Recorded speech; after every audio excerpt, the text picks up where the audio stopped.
Ferry Street Manor application for Mupti. Go ahead and get started whenever you're ready.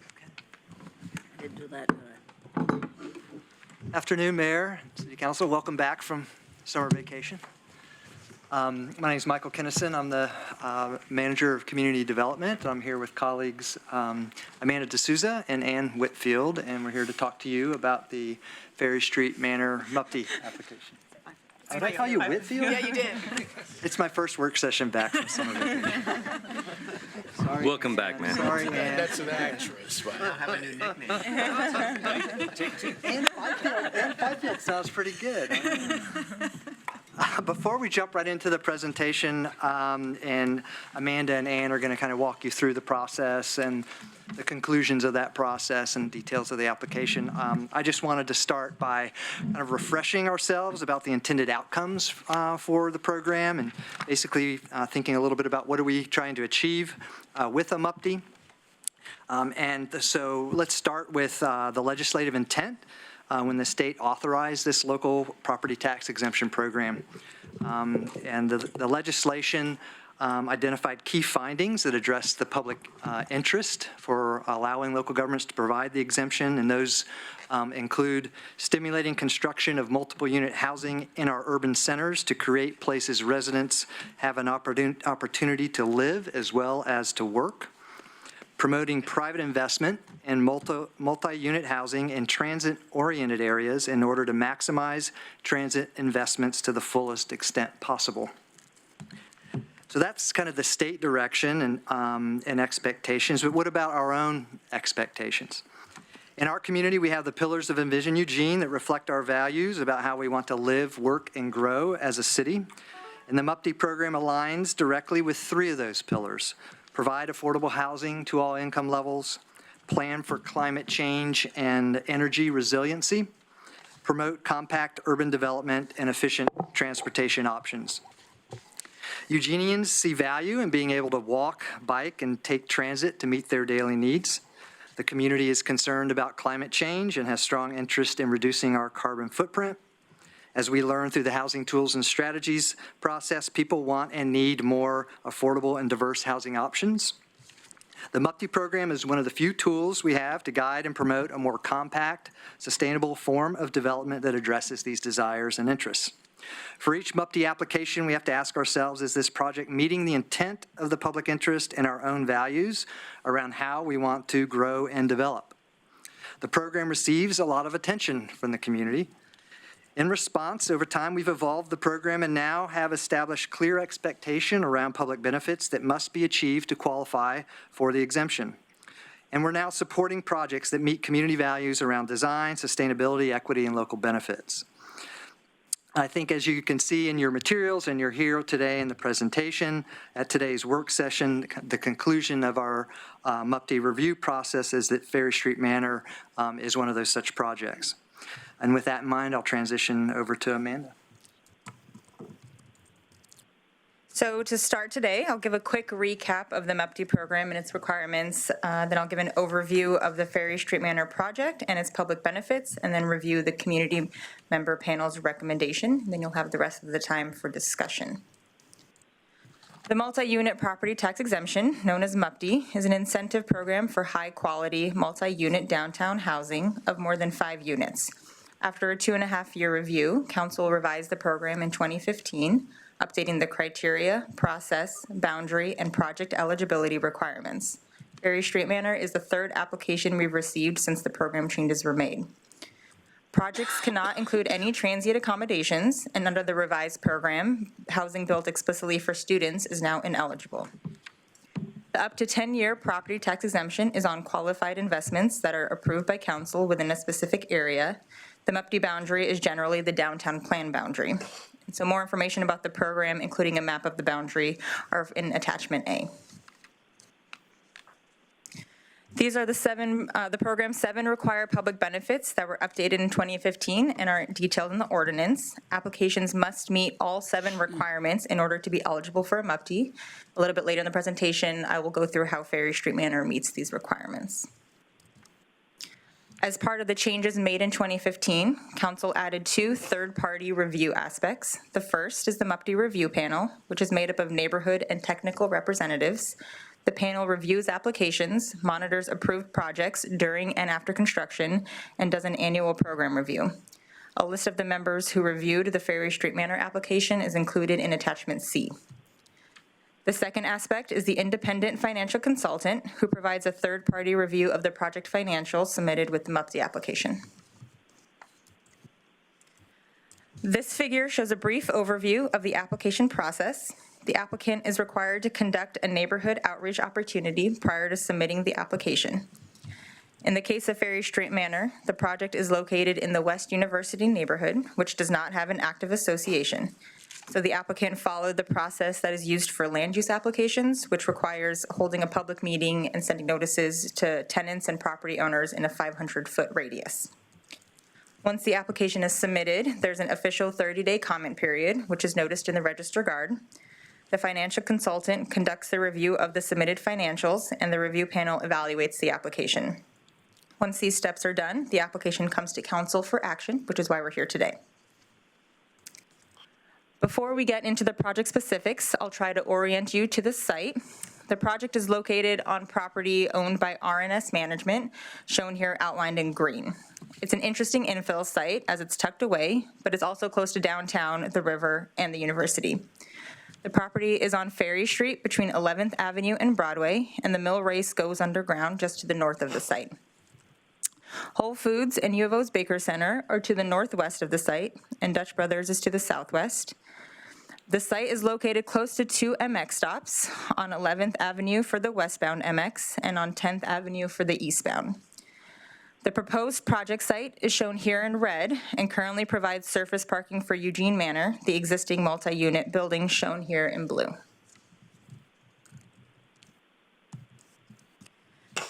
The project is proposed by R&S Management, which is an entity owned by the Bennetts, a local developer family. They have owned the adjacent Eugene Manor building for 4 decades. The proposed project is a 5-story, $8.2 million multi-unit project. It consists of 50 units made up of 35 studios and 15 one-bedroom units. Although it is near the university, it is not student housing as defined by the MUPD program, meaning it will be leased by the unit rather than by individual rooms or beds with shared common space, and the unit configuration can appeal to the general population. Now we'll look at how the project meets the required public benefits. The first, compact urban development, is key to implement the downtown plan and envision Eugene and to achieve our density goals. The project is located in the R4 high-density residential zone, which has a minimum density of 20 units per acre. MUPD requires that projects with this zoning must exceed 175% of the minimum density, which in this case would be 35 units per acre. Ferry Street Manor would have a density of 103 units per acre, which meets this requirement. Ferry Street Manor will use the building and permit services pathway to achieve the green building benefit of having an energy efficiency standard of 10% better than required by code. To meet this requirement, the applicant must demonstrate performance 10% better than code at 2 milestones. They must submit an energy model with their building permit application, and then a commissioning report at the completion of the building. The developers submitted a plan to address the third required public benefit and local economic impact. The MUPD program goal is at least half of the professional services and construction contract dollars would remain local to Lane County. Ferry Street Manor anticipates that approximately 2/3 of the construction dollars will be spent locally. They would be using Highland Construction, a local firm, as their general contractor.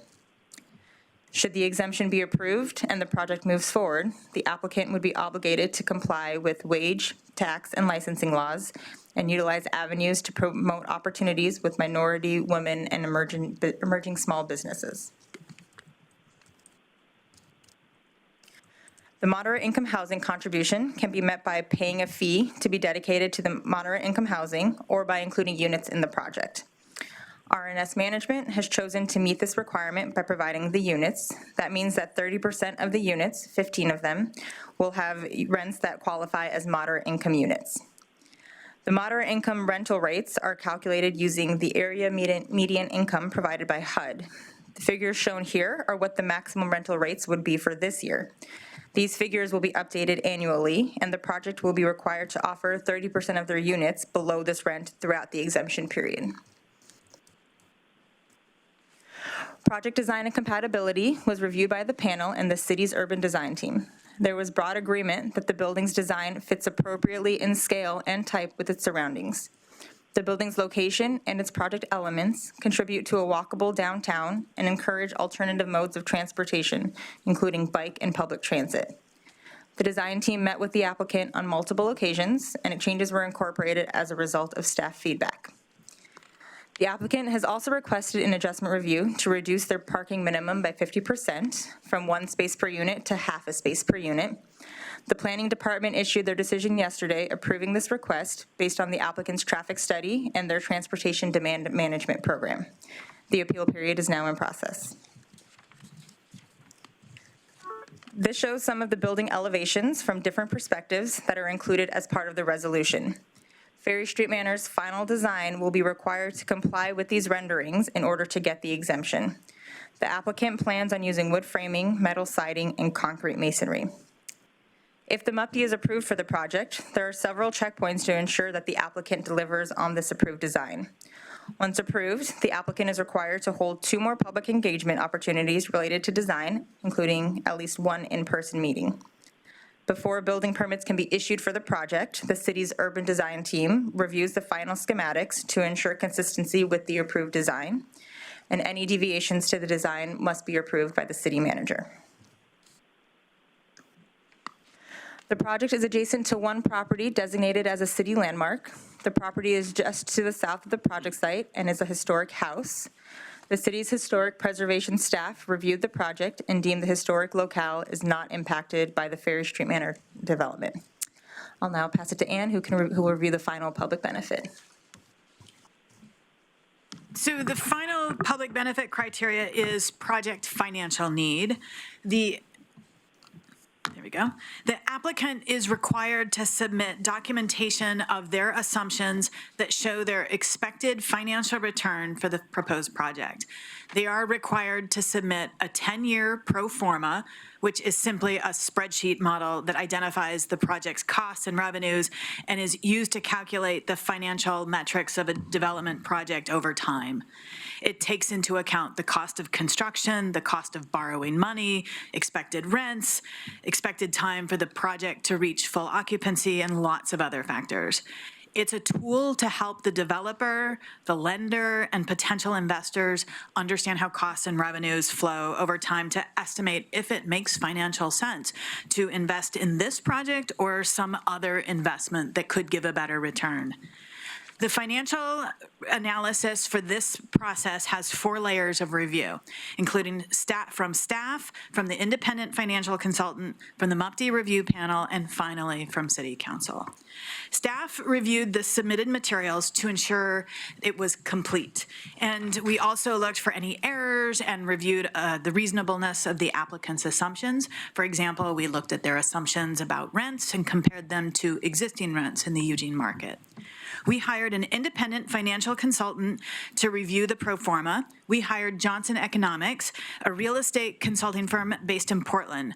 The principal of the firm conducted the review for us on this project. Mr. Johnson has about 30 years of experience in the field. He works for both the private and the public sector across the Pacific Northwest. He sits on the Governor's Council of Economic Advisors, and he also teaches real estate and finance at Portland State's Center for Real Estate. So Johnson Economics provided a written summary of their review, and Mr. Johnson came to a review panel meeting and answered questions for the panel. That Johnson Economics analysis is in your packet in attachment F, and that also includes a separate memo that answers follow-up questions posed by a member of the review panel. So Johnson Economics estimated the financial viability of the Ferry Street Manor project with and without the exemption. They concluded that the project pro forma used reasonable assumptions and the project would not be viable without the availability of the tax exemption. They analyzed the costs and revenues over a 10-year period without the MUPD and found the return on total development costs would be below what would be a prudent and rational investment. Real estate investment typically looks for the return on total development costs to be about 1% higher than local capitalization rates, which is a measure of local market for a particular development type. Without the MUPD, the return is estimated to be well below what would be a prudent investment. Johnson Economics then analyzed the costs and revenues over a 10-year period with the exemption and found the return is just below what would be prudent. Johnson Economics stated that that small gap could probably be resolved with what is called value engineering, which is a term used to describe choices about construction materials. The analysis also estimated how much debt the project's income from rent it could support. Without the exemption, RNS management would need to bring about 35% of the total costs as equity, which is like the down payment you make on a home. But RNS management is able to bring from their application materials 20% equity to the project. And one of the key measures of financial viability is the ability to get financing for the project. So let's quickly look at the property tax return for this parcel. We looked at two potential outcomes. One, the property continues to operate as a surface lot, as is, and then the property is redeveloped as housing. Here's a graph that shows estimated taxes over a 20-year period if the property stays as is. It's collecting about $4,000 a year in property tax revenue now, and in 20 years, it'll be generating just under $7,000 a year. If the property redevelops as housing and receives the exemption, the tax revenue will stay the same for years 1 through 10, roughly $4,000 a year. But then in year 11, it jumps up to about $128,000 a year, and by year 20, it's at $167,000 a year. With that, I'll turn it back over to Amanda. You'll want that. The review panel met 3 times and provided a thorough review of the application and the Johnson Economics analysis. Overall, they concluded that the project meets the public benefit criteria and has demonstrated financial need for the exemption. The majority of the panel recommended the 10-year exemption. 2 members advocated for shorter exemptions, and 1 member advocated for no exemption. The panel recommended approval to the city manager. Attachment D has the panel conclusions, and the written comments received through August 26th are in Attachment G. Should council approve the resolution, the next steps would look like this to ensure the project complies with the approved conditions outlined in the resolution. As I mentioned, the applicant is required to hold 2 more neighborhood engagement opportunities as they finalize their design, and city staff will review the design to ensure it's in compliance with the design that was approved. The applicant is also required to submit documentation, both with their building permit application and throughout construction. And then the panel will meet during and after construction to monitor compliance and will produce memos for council summarizing their findings. Once the exemption starts, the panel will continue to monitor the requirements, such as the moderate income housing rents. As a reminder, non-compliance with any of the requirements would result in not getting the exemption or termination of the exemption. The city manager's recommendation is to approve the MUPD based on the project meeting all of the program criteria. The motion in your packet and on the slide reflects the city manager's recommendation. We'll now pass it to you all for your discussion. Thank you. Emily? Thank you. Could you remind me what the boundaries are for the MUPD? It's about the downtown plan boundary, but it's in attachment A. There's a map in there on the second page. Okay. So it's pretty close to the edge. Yeah. About the parking, is there going to be parking for this building? Will it be underground? Is it surface? The parking for the building will be surface. The applicant, their original design explored doing tuck-under parking, but it made the project not financially feasible, so they had to take that out. And so the parking on the site will serve both Eugene Manor and Ferry Street Manor. How is that possible since Ferry Street, the other one that's there, is already using it? How are they going to get by with less parking? They've gone through a site review process and adjustment review process, and that looks at the whole site, both the building as a whole and their need for parking. And yet there's cars parked there that won't have a place. Potentially, they will be selling their parking spots, but I'm not sure what the usage of the parking is right now. Well, since parking is one of the required public benefits and it's actually taking parking away, I don't like that. Was it looked at for a public-private partnership like we did at Broadway Place, and would that make a difference? Just to clarify, the requirements within MUPD, there aren't any that require parking. There's two points within MUPD that relate to parking. There is for green building, if they're building parking, they would have to install conduit for electrical vehicles. And then the second is within the project design and compatibility, which they states that any parking is designed to provide, to the greatest extent possible, locations for car sharing, integrated shared parking strategies, electric car charging stations, and then others related to non-vehicular use. And so any parking required for the project is gone through with the normal planning processes. So currently there's no tool within MUPD to put any parking requirements. It might be worth noting too, a lot of the area of the boundary within the MUPD overlaps with the parking exemption area within the downtown, and I think it's just across the alley from this project. They would be exempt from providing any parking. I see a lot of problems with the parking situation. How will they be emphasizing the use of active modes to lessen the Yeah, so parking? as a part of their adjustment review, they had to produce a transportation demand management program.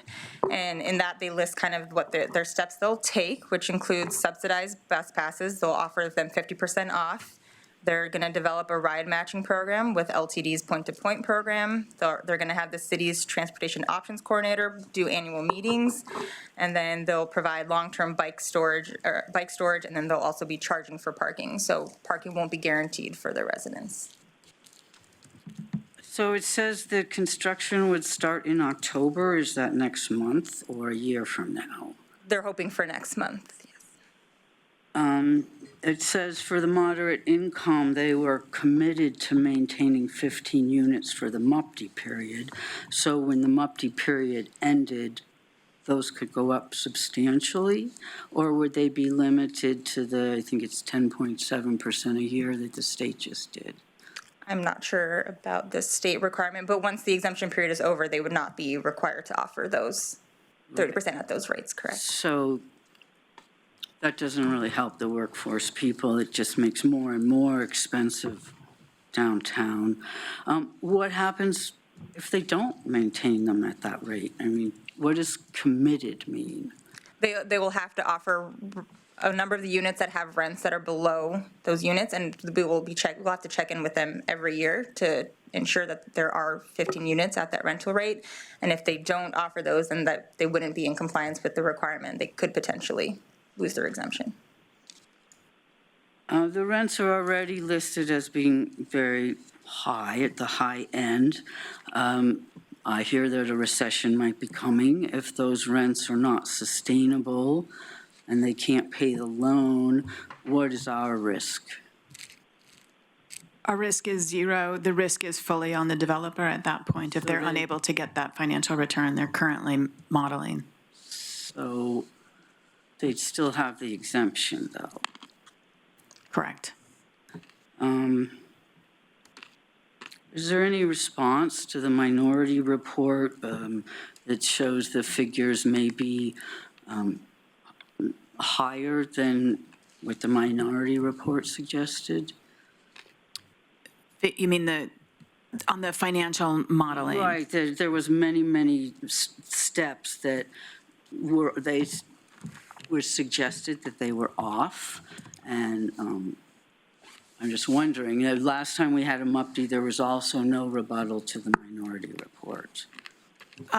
Some of the issues that were brought up in the minority report were addressed in the separate memo from Johnson Economics. They asked some of those same questions. And let's see, one of the issues that the minority report brought up was construction costs. And the construction costs presented in their financial information was provided by John Highland Construction, their planned contractor. And so it's based on what that contractor's experience is building, housing, and commercial projects in the local market is. We can all wish construction costs were lower, but everyone is faced with very high construction costs right now. The minority report also criticized the contingency, and contingencies are always built into projects. It can really vary across projects. One of their criticisms was that on subsidized low-income housing, it requires a 5% contingency. Those contingencies are mandated by federal rules as opposed to contingencies that a builder is comfortable working with. And the contingency will vary. If you're building a very commoditized product, it makes sense to have a low contingency because you've built it over and over and you know what to expect. When you're building something that's very custom, like this project, a higher contingency makes a lot of sense because you just never know what you'll run into at any stage. The minority report was critical of the development fee, and it is that they are paying a development fee. It's part of their financing package. That is standard operating procedure to cover true costs associated with developing the project. And lenders expect you to include that in the project. It's standard operating procedure in the industry. And the minority report also felt that they could show a lower interest rate. But one thing that this project is bringing is a 20% equity to the project. The lower the equity you bring to the project, chances are the lender is going to charge a higher interest rate. And so at 20%, they're very much subject to what the lender is willing to give them. And they can wish for a lower interest rate, but the banks will determine what it is. And I think that was, the minority report was also critical of the reserves that they're holding in the building. The reserves are taken every year and put into a savings account so that when there's a big capital expense to improve the building, the roof needs repairing in 20 years, you have adequate funds to do that. The RNS Management has been managing commercial properties in our market for a long time. I think just from visual observation, the buildings tend to look good physically from the outside, which is how we all as a community experience them. I think it is prudent management to have adequate reserves to ensure that the exterior of the building is in good shape so it continues to be a viable housing product for a long time. And it wouldn't be prudent for the community to discourage someone from acting in a financially responsible manner in their management of the building.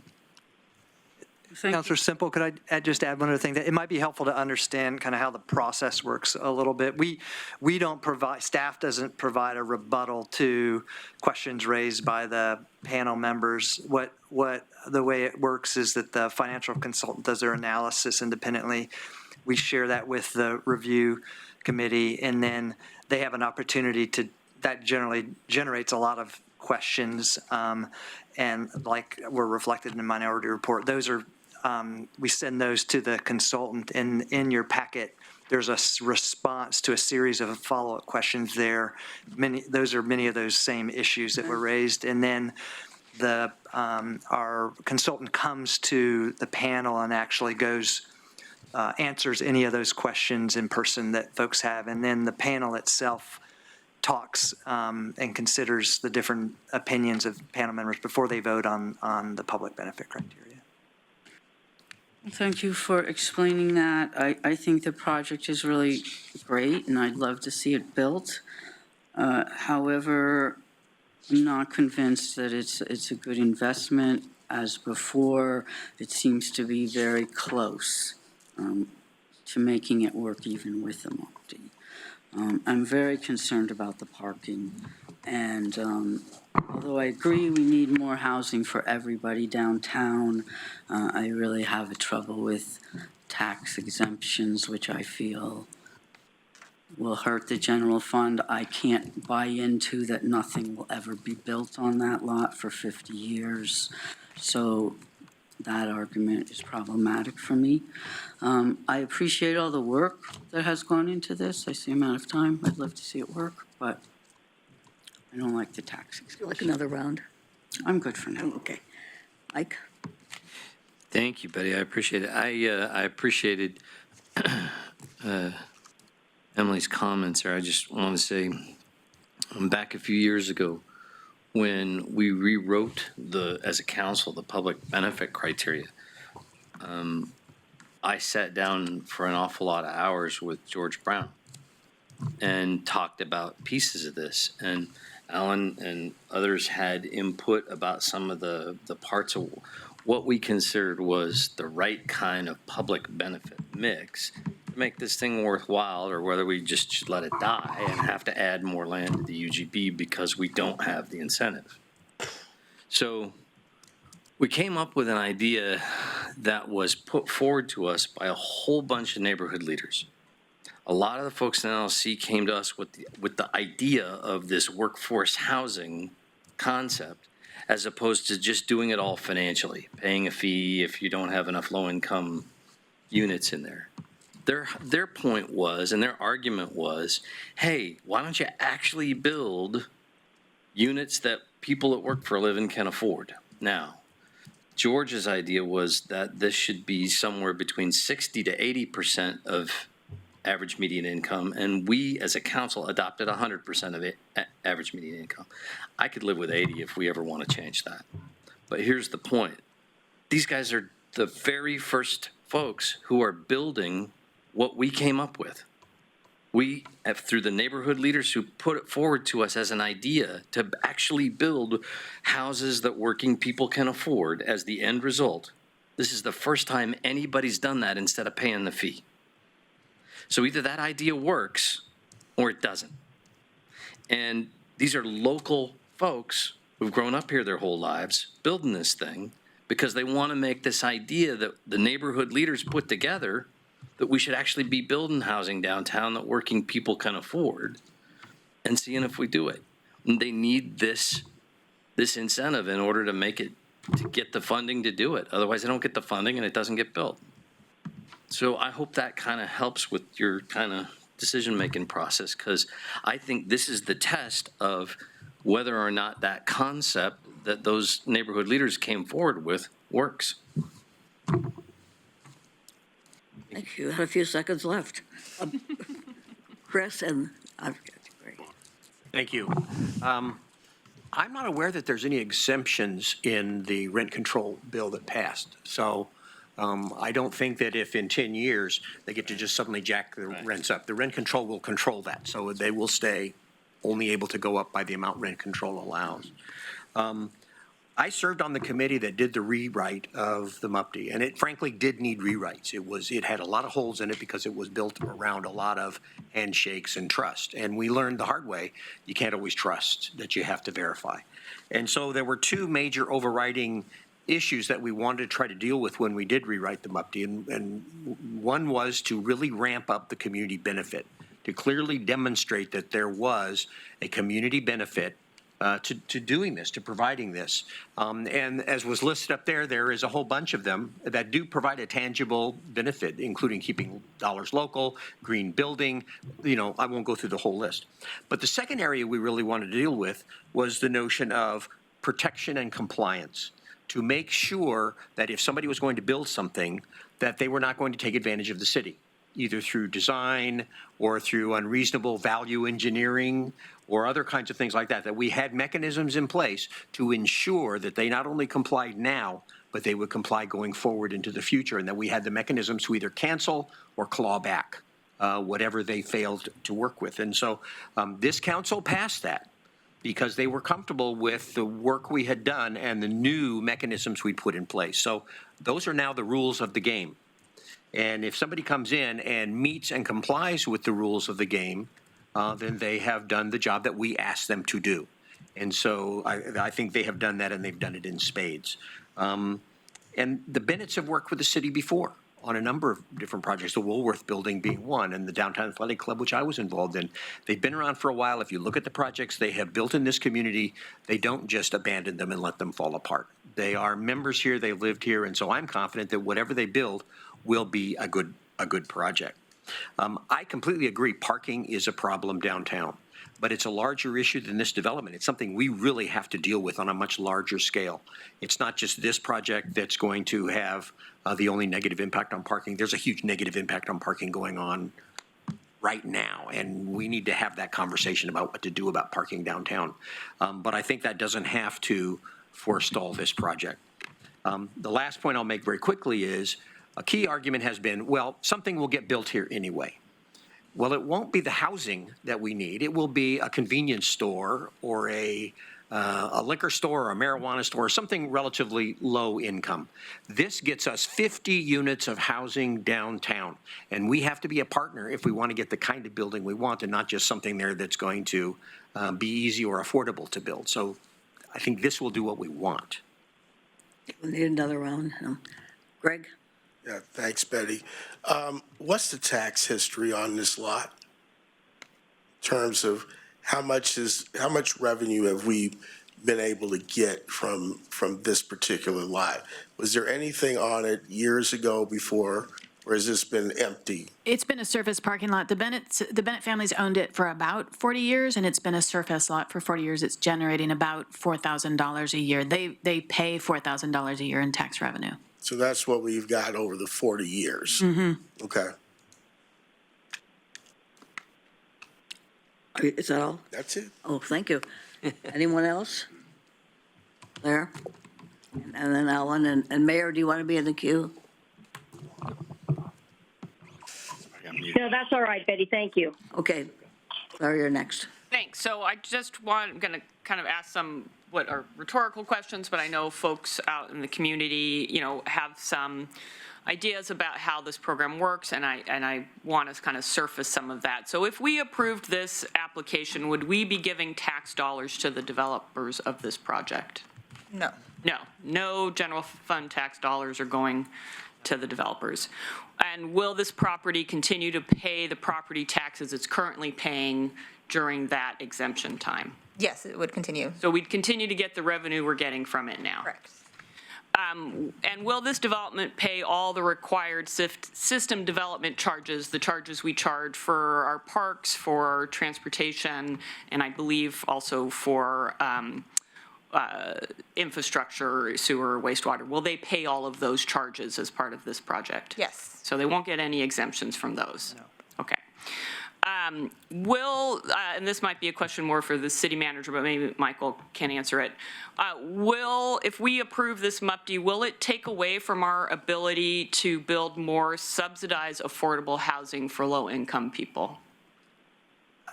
Will it have an effect on that? No, it doesn't affect the resource that's available for us to do gap financing for future projects for affordable housing. So we still have all the tools and Yes. whatever resources we I currently can't see have how that would impact for our ability building to do that. subsidized affordable housing for low-income folks. Approving this project will not impact that ability. That's correct, because we're not, as you mentioned earlier, there's no dollars flowing from the city to the development for this particular project. And I think thank you. And I think staff already spoke to this. It appears this development aligns with our goals of Envision Eugene, that we're seeking to stay within our current urban growth boundary for residential housing and not have to expand for that. Correct. Yes. And could I just add one thing? I thought of it related to your question around affordable housing. This project will be subject to the construction excise tax. So if anything, it's going to provide additional revenue to help us do other affordable housing or more affordable housing projects. Excellent. So, we realize there are residents who don't like this program, who don't like tax incentive programs in general, but, based on the input for this project, there's a great deal of support from residents for this development. And, I'll point out that those who did contact us in opposition, about half of them live outside the city of Eugene. This city is responsible for planning to ensure there's sufficient housing for our projected population growth in Eugene, and we have to weigh the pros and cons of any strategy that we're going to use to meet those projections responsibly. And I think this project meets the criteria of the MUPD and helps us move towards the goal of creating more housing in our city core. It'll provide housing for people who are working downtown and thereby contribute to our CRO goals by reducing car usage and encouraging alternative transportation options. And the transportation demand management program you outlined seems pretty comprehensive, which was not required by the MUPD, but was required by the planning approval process. I think it does have an added bonus of that it's going to be built by local developers who intend to retain ownership of the building, who've demonstrated their commitment to our community and seek to invest in our community, as opposed to an out-of-town developer who often sell their developments to investment companies who are not located in Eugene, maybe even the state, maybe even in the United States. I'd like a second round. Thank you. Okay. Ellen? Yeah, I had a question about the student housing portion of the MUPD, and how could we tell if it's not for students? What's the test? And wouldn't it actually be illegal to discriminate against renting to students? And then apparently some of the information said that the building right next door was 50% students. So how do we apply that test here? It wasn't very clear in the... I think one thing to clarify is why we have that provision in the program, and I don't think it's because we don't support students renting in our community. That really wasn't the intention at all. So, from our perspective, I think that's really not the right question, is whether or not students would live here, because students will probably live here. They live all over the community and all over downtown, and it's in proximity to the university. I think that the reason we had that prohibition now in our program is because we didn't like, it was related to the form or the product that was being built, and we felt that it was it operates under a completely different financing model, and we thought as a community that it's going to get built anyway. We don't really need to be supporting that. So I think that's an important thing to consider. And in this project, the design, the form is not built in to cater to just the student market. It will cater to young professionals and retirees or whoever would want to live there. It's so the model is very different. In terms of how many students live next door, we've talked to the Bennett's about that. They don't track that information on their tenants, whether or not they're students. So it's really hard to say. They know students live there. But again, we have students living all over. Yeah, I was a big proponent of putting that in there because the student housing around the University of Oregon was getting saturated, and it does work on a different economic model, and I don't think we didn't need to subsidize it for it to happen. But I don't think that our test really actually works. Anything within proximity to the university is going to have students in it, and it will be student housing, if not half, maybe more. So I don't know that works anymore. I don't think we did a good job on that. I like this project, and we need more places like this for people to live in the downtown. I like the public benefits. I like that it's a local developer. I like that it's a local builder. I think all of development should incorporate the benefits that we have in these that are multi-unit developments. But as I look back on the MUPD program over its history, the council's never denied a MUPD application, as far as I know, and as far as I've been on the council. And as far as I can tell, everyone who could within the boundary actually applied for and gotten a MUPD. And it would be silly not to if you had this opportunity. So the problem is that while developments right outside the boundary, maybe even 1 or 2 blocks away, were built and made successful that didn't get a MUPD. And case in point is the 2 big buildings on Franklin, 2 blocks away, almost identical buildings. One got a MUPD, one didn't. And I'm sure that a new building without a MUPD is going to be just as successful. So in my mind, that always kind of brings into question whether or not we need the program. And the biggest problem also is that we applied the but-for test. But for the tax credit, we wouldn't be able to build this building, and therefore we wouldn't be giving away money because we wouldn't have gotten it. And so that but-for test is really quite difficult to apply, and it creates a lot of uncertainty around it. And for me, the only way to really tell if we're getting that we're not having this program be a giveaway to rich developers is to limit the rate of return to a reasonable amount and then say 10%, and then over that, we share it with the community. And I actually made that proposal, but it didn't make it into the final. So without that, I have a really hard time determining whether or not it passes the but-for test, and very difficult to prove, if not impossible to improve. So, I have a couple other Talk points, another but I'll round. need another round. Okay. And Chris, okay, I put myself in for first round before. Jennifer, did you want to speak? No? And Mike for another round? I think we'll be here for a while. Okay, it's my turn. Chris, You crossed me out and put Mike in my place. Just want to make sure I'm on the list. you were in the first round. I wanted a second round, and Okay, you I crossed didn't my put name you- out and put Mike's name. Oh, you're, okay, I'm sorry. I just like Mike more. I can tell. It wasn't anything like a metaphor, Mr. Metaphor. Okay, for a second round. everybody. Good to be me. It was inadvertent. Checking up here, for a second round, I have Claire, Alan, Mike, and Chris. Is that correct so far? Yes. Okay, and I'm still here in the first round. Okay, first, will the energy be gas or electricity? I'm not sure. I can do a quick look, but Well, that is an important thing, I think. Okay, I have questions under different parts of the agenda, under different sections. Under eligibility, I see that it's not going to be for students or part-time or vacation rentals, but it wouldn't be prevented from being used for vacation rentals, I assume. it would not, the project, Like Airbnb, for example. correct, that would not be eligible under the MUPTI program. The MUPTI program explicitly states that it's they called couldn't use it vacation. for that. They could not use it for Airbnb. Thank you. Under green building, well, gas and electricity comes under that, but also the 18-month validation.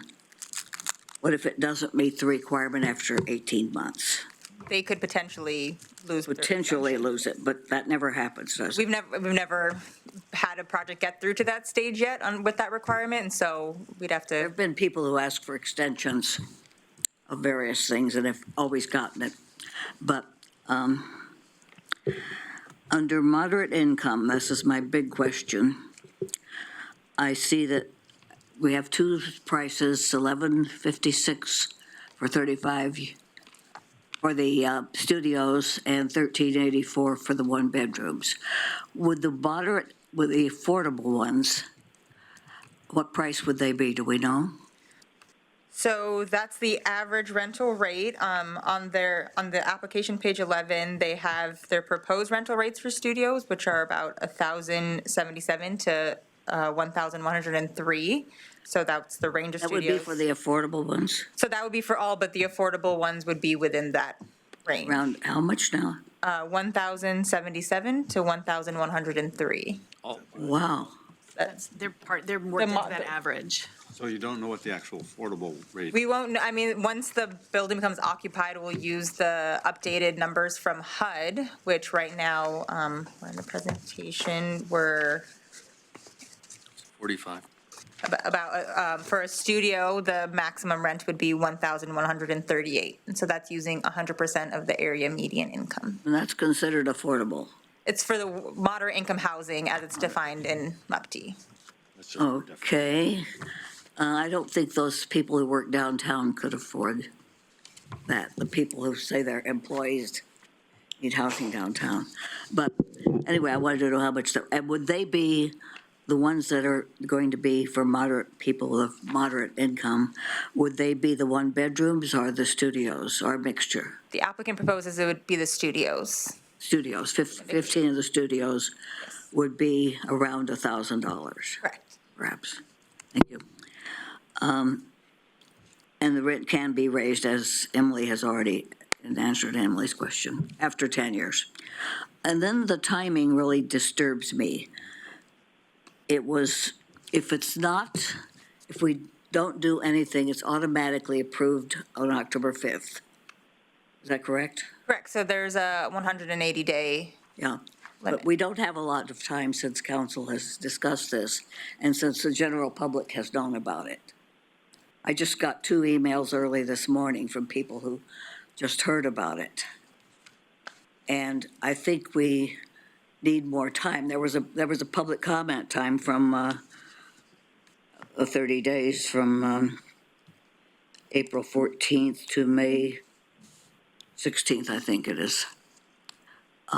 But the broader public will know about it after reading today's newspaper. It was in response to that I got a couple of emails of people who are disturbed. And I think it's rather late to bring it to council now when it would be automatically approved October 5th if we don't do anything. But we do have a little time, and I suggest that we wait for another meeting. And I'm running out of time, so we'll go on to the second round. First is Claire. Thank you. To some of the points Councilor Zelenka made, I suspect, and actually I've known about non-students living in Capstone, which was created as student housing. So there is obviously mixing. But I understand some of the skepticism Councilor Zelenka expressed about the program in general. And I believe, or at least I thought we were council is due to review this program at some point. I have no idea when that would be, but did we not build in a review? It's come back to council. I'm not sure That happened about already. a scheduled time for council. The panel meets annually and they're meeting at the end of this month to do No, I'm not their talking annual about review. the panel reviewing. I'm talking about this the body. ordinance looking review. at I don't know. it, yeah. I'll have to go back and check that. Yeah. Okay. See, I don't believe that's a kind After of John retires. embedded in the program, but Okay. certainly we could come can. back for that purpose at any time council's interested. Because, it might be time to revisit that. I think Councilor Zelenka's brought up the proposal around the rate of return cap before, and, we have a slightly different makeup on council now than we did when we went through that program review. So it might be a good time to do that or sometime in the coming year. And I do think one can discern whether a building is being marketed as student housing or not. The layout, the amenities are distinctly different for developments that are created to attract students. So that piece does not give me any particular concern.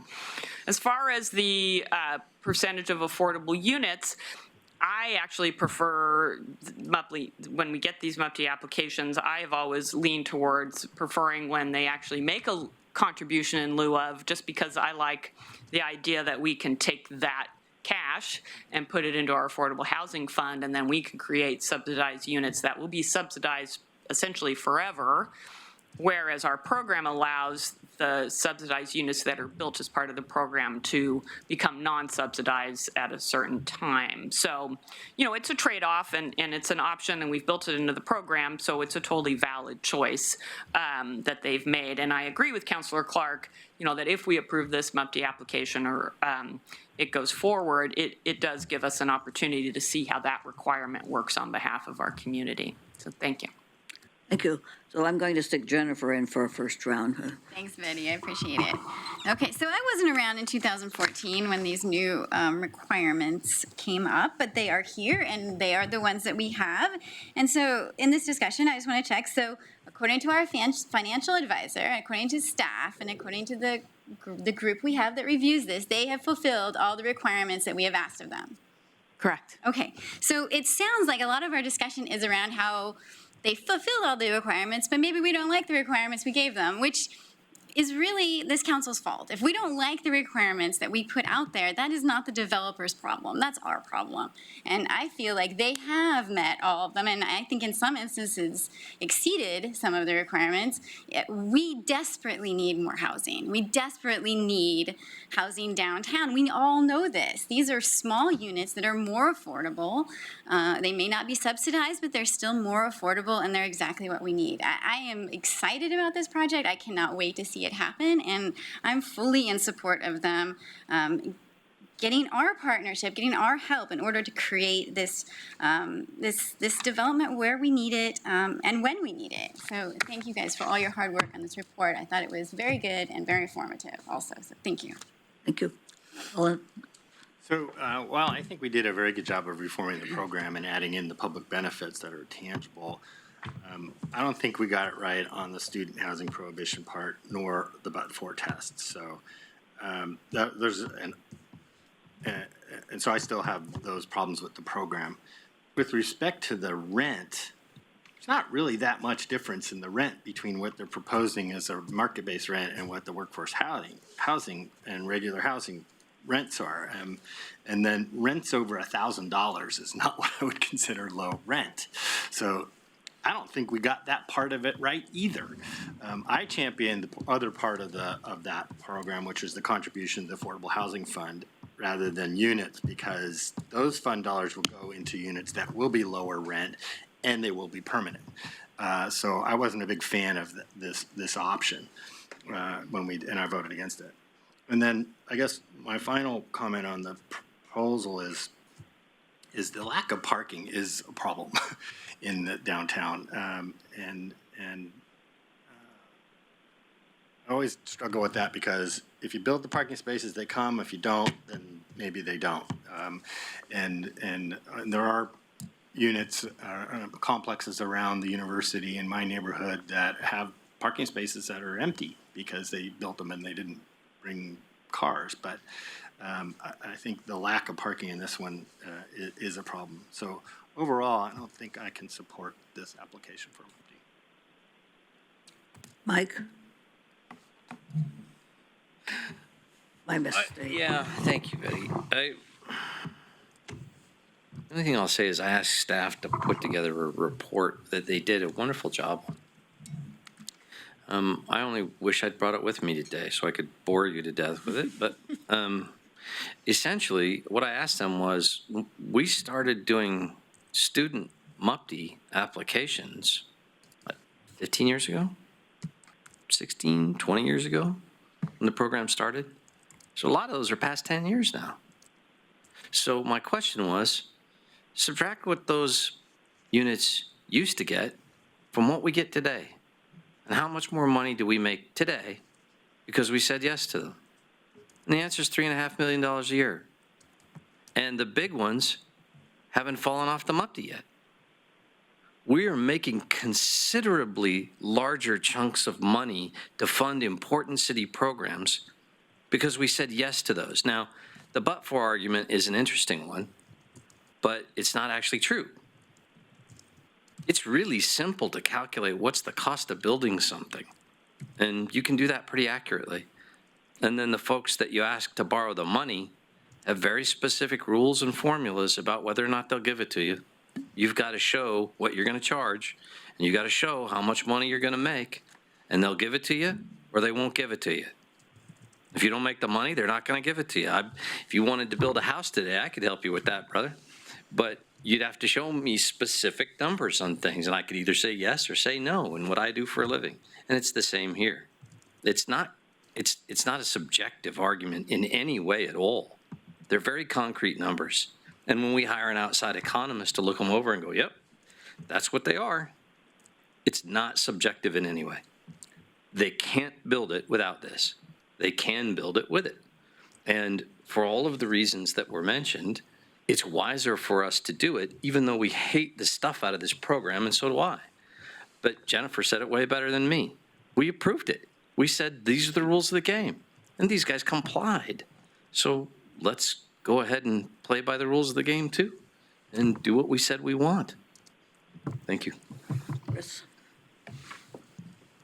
I agreed with the notion of taking out student housing because I thought we did have a lot of it, and more of it got built where the old Black Angus used to be. That didn't have a MUFTI and it got built.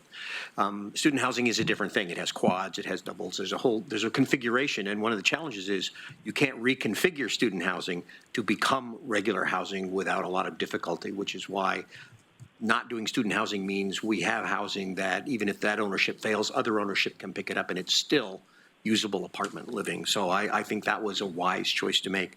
And I agree, the but-for is a real challenging element because you're trying to predict the future as well as what's happening right now in terms of will you get the money. What's satisfying to me is that you went out, you looked for the best professional talent you could find to analyze these numbers. And that professional expertise came back and said, no, in the current environment, financially, this project doesn't really pencil out unless you have this in place. I will trust that. I'm not going to pretend to be an expert on but-for financing. I will take their word for it and the review that other people did on it. A point was made about the fact that we have approved the MUPTs that have come before the council. And I think part of the reason for that is there's many people who inquire about MUPTs. There's many people who try for MUPTs and they never even make it to this council. If a project makes it all the way through the process to the council, then I think there's a reasonable chance it probably is an approvable project. If somebody runs the entire 26 miles, they get to finish the race and they get to be told they finished the race. And all those people that dropped out along the way didn't finish the race. So if these people, the Bennett's and others, ran the whole 26 miles, then they certainly are entitled to finish the race. And in this case, it was a race. There's, I think, very stringent requirements that are put in place that they have to comply with. And I think that's exactly what they did. They followed the rules of the game. They complied to what I consider to be pretty stringent standards. They finished the race. They ran the whole 26 miles, and I think they should get credit for finishing the race. Thank you. Alan? Yeah, the question isn't whether or not we make more money because they were built and the tax exemption goes away after 10 years. That's math. We actually do. The question is, what about, did we need to give them a tax credit to get it built? That's the real question. That's the but-for test. It's very difficult to actually apply that test. And the economic analysis is not a binary analysis. It's not either one or the other. I've done through my whole career, done financial and economic modeling on all sorts of different kinds of projects. And embedded in all of those modeling are a bunch of assumptions. And those assumptions have a great deal of latitude. And depending on which ones you pick, you can make the outcome of the model come out a different way. And I'm not saying I'm going to, but I could probably show how they could make this project work with a different set of assumptions and not need a MUPTI, as have people who were right outside the MUPTI boundary. 1 block away, they made it work. They used a different set of assumptions about how they could make it work. So it's not a binary thing that the analysis absolutely shows and proves beyond a shadow of a doubt that but for the MUPTI tax credit, this project would not be built. I don't believe that. I don't think you can prove that. It's very difficult to do, which is why I suggested having a sharing or a limitation on the rate of return. If we're going to subsidize it, then you with tax credits, then the rate of return needs to be limited. If it goes beyond that and things end up being better than expected, then you share that better than expected part with the community. But that's not what we do here. If it's, and we don't even go back and look. That was taken out of the proposal as well. So we don't know whether or not they're making 20% on the rents afterwards, because that's a market-based assumption based on stuff that you can't really know when you build the project. It happens later on, according to what happens in the market.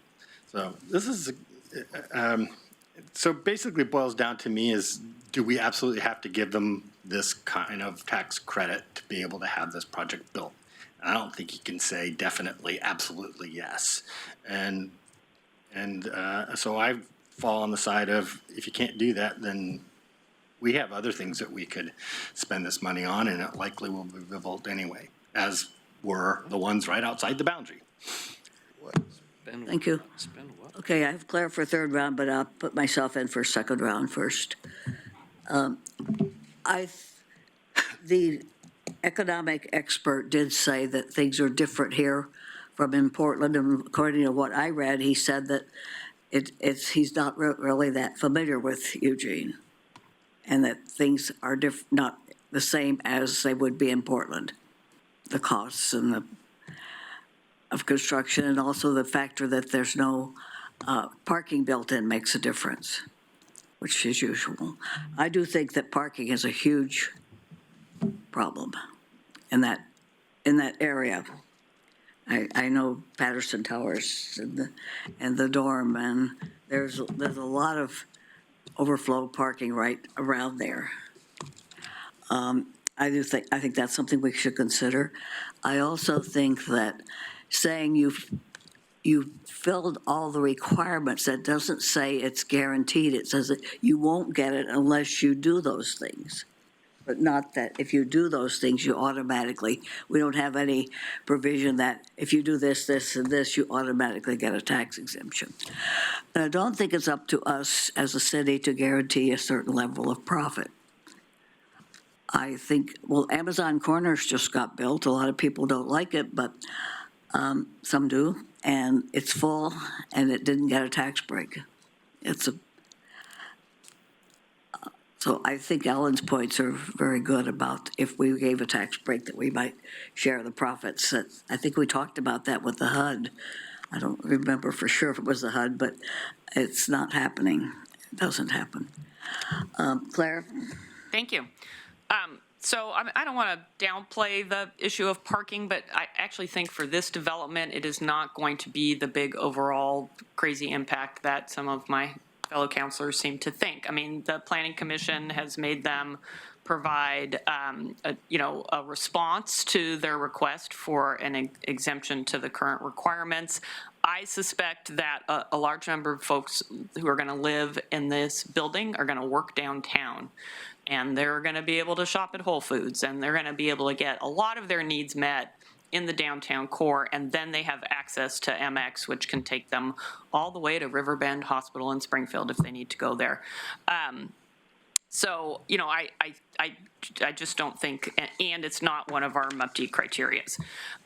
The other thing is rents are high in downtown. I know it's shocking to hear those numbers, but I think those of us who haven't rented in a long time don't realize how high market rate housing rents are in this community.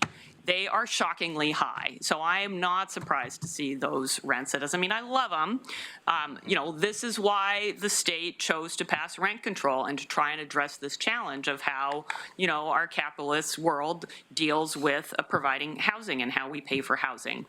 I also doubt very much that the CEO for IDEX would have taken the time to come here to speak to us in person on Monday evening to advocate for this project if it wasn't going to be a viable option for housing for his own employees. I mean, that was the reason he came. So he is paying his employees, a salary that is going to allow them to afford rents that, in many of our view, are pretty high. But those are the rents that people in our community are paying.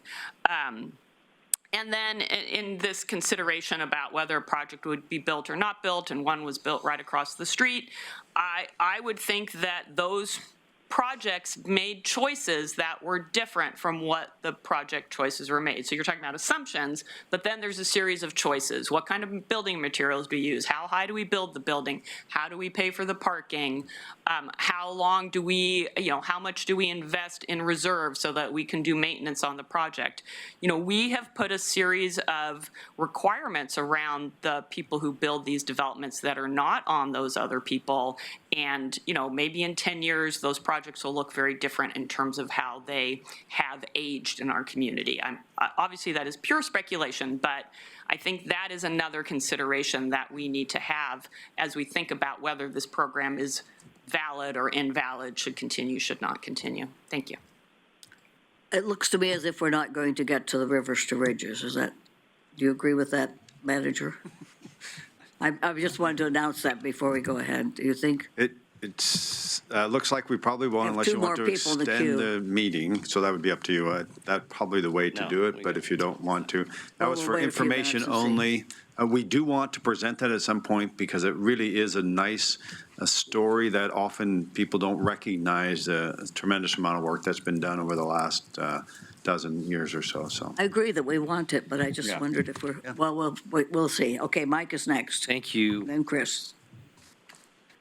what is the requirement based on both that downtown location and this program and everything else that the builder provide with regard to parking? Because I agree, parking is a significant thing. I've had some comments over time about parking downtown in a number of ways, and I think it's a significant issue. But what do we require them to provide? I mean, it varies by zoning, but this. I'm asking you about this project. particular application for this place. I think it's before the adjustment review would be one spot per unit, and so they've asked for the 50% reduction. Right. And we're building this behind, right in the parking lot and right behind two buildings that they also own and manage, right? Yes. And my and their request was to do 0.5, correct? Have you been informed based on their study of their own apartment complex what the utilization of those two buildings is right now? We don't have that information. It's 0.4. In other words, and I know this because I read some stuff and I talked with the folks that are doing this, they own the other two buildings right in front of it, and the people who live there use 0.4 parking places per unit. In other words, you got 100 units, there's 40 cars. We're saying you got to provide 0.5, which is more than is currently being used by the people who live in the other two buildings right there on site. I agree that parking downtown's a big problem, but I don't think this is going to impact that in any way. And they know that. They manage the buildings that are right there next to it. The issue, I'm not going to go down the Ford thing again. I won't. I'll waste our time. All right, thank you. Chris? Yeah, just one quick point. If the council took no action at all, what would happen with this application? That would be a question for the developer. What have they said? We haven't asked them that question. It would be approved. Oh, if by October, Yeah, right, that was what my question was. If we take no action, it will be approved. by October 5th, then it automatically approved. So while it is true that there is no guarantee that it will be passed, the path is that it will be approved unless the council takes action to deny it. Correct. So what that means is they follow the rules, they play the game, they do the time, and they get approval unless the council decides for some whatever reason to deny the request. So my question is, well, it's actually not a question, I'm going to make a statement. We have to come up with a smell test reason why we would deny an application that complies with the requirements we put in place and approved. And I understand some of us didn't like them all, but it is council policy to do it. And they're on a path for approval unless we take action to deny it. To me, that seems unfair. And each of us can say, but there's an element of it I don't like, and I absolutely respect that. But as a council and as a body with policies and rules in place, they played by the rules, they complied, their path would be to approval unless we intervened. I don't think we should intervene. I think this project meets all the criteria. I think it provides needed housing in a part of town that needs housing. And I think the alternative would be a much lower value benefit to the community and revenue opportunity. So I think we should approve it. Well, I think it's our function to intervene if we think it's not in the public interest. But Betty, could you? Yes, Can Mayor. you let me in the queue? We'll let the mayor speak. When you're okay. Thank you all.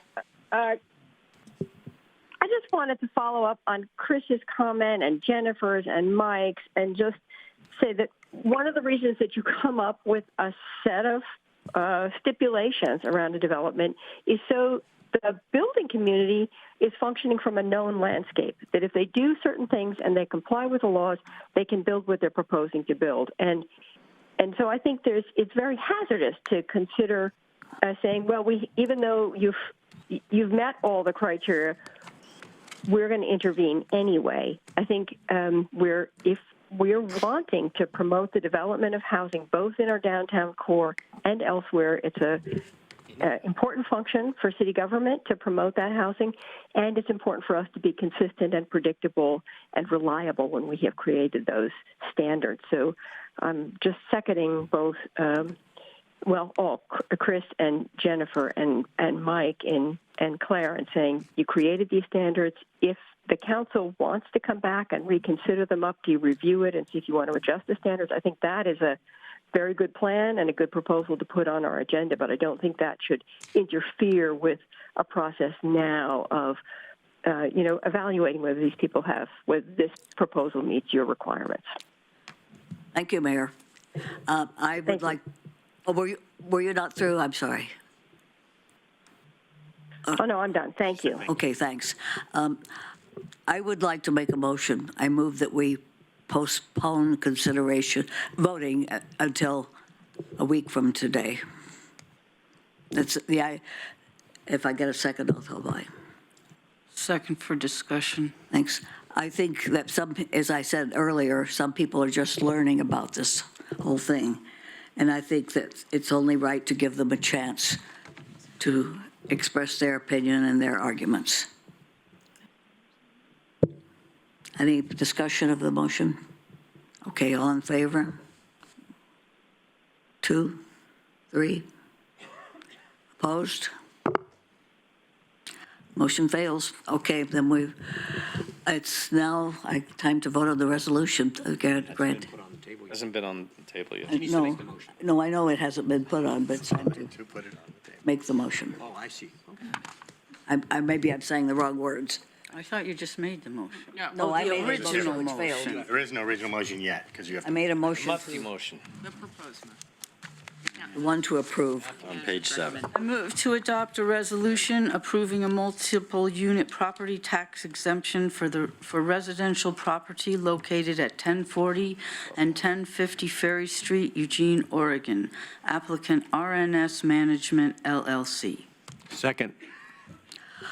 Okay, all in favor? 1, 2, 3, 4, 5. Opposed? 3. Motion passes. And what about the Rivers to Ridges? I think we should postpone it. We'll find another date to put that on. I want us to do it, but I think it needs more time than this. I agree. We just encourage people to use the trail system in the open spaces that we do have. Okay, meeting is adjourned. Do good and avoid evil. All the weather's still good. Thank you.